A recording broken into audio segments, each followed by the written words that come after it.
आजकल आप social media news में सुन रहे हैं कि कोई जंगल है जिसे सरकार काटने वाली है और स्टूडेंट्स विरोध कर रहे हैं। तो चलिए कंचागाची बोवली फॉरेस्ट इशू की वो सारी बातें आपको बताते हैं जिसे आपको जरूर जानना चाहिए।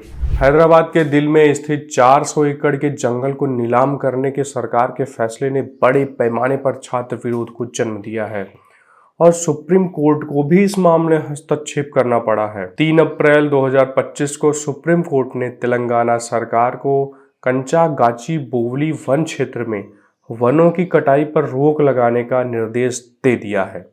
सरकार का प्रस्ताव है कि फरवरी में तेलंगाना सरकार ने यहां आईटी पार्क बनाने के लिए 400 एकड़ जमीन नीलाम करने की योजना की घोषणा की थी। यूनिवर्सिटी ऑफ हैदराबाद के छात्रों ने इस फैसले का जोरदार विरोध किया है। आइए समझते हैं कि कंचागाची बोवली वन का महत्व क्या है। यह हैदराबाद के आखिरी शहरी जंगलों में से एक है जहां कई प्रकार के पक्षी, जानवर, सुंदर चट्टानी संरचनाएं मौजूद हैं।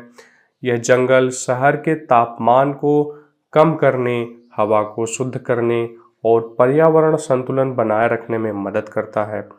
लेकिन सरकार का दावा है कि आईटी पार्क बनने से 50,000 करोड़ रुपए का निवेश आएगा और 5 लाख नौकरियां पैदा होंगी। आपको क्या लगता है, इस बेरोजगारी के दौर में आईटी पार्क बनने से 5 लाख नौकरियां आएंगी तो अच्छा है या जंगल और उसमें रहती विविधता को बचाने से फायदा होगा? कमेंट में अपनी राय अवश्य दीजिएगा। अब समझते हैं आखिर इस जंगल का मालिक कौन है। यह 400 एकड़ जमीन मूल रूप से यूनिवर्सिटी ऑफ हैदराबाद को आवंटित 2300 एकड़ का हिस्सा थी, लेकिन कानूनी रूप पर देखें तो यह राज्य सरकार के स्वामित्व में ही आती है। 2003 में इसे एक निजी कंपनी को दिया गया था, लेकिन 2006 में वापस ले लिया गया।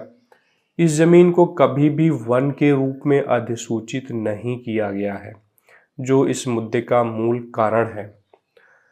आइए इसके विरोध और कानूनी कार्रवाई को समझते हैं।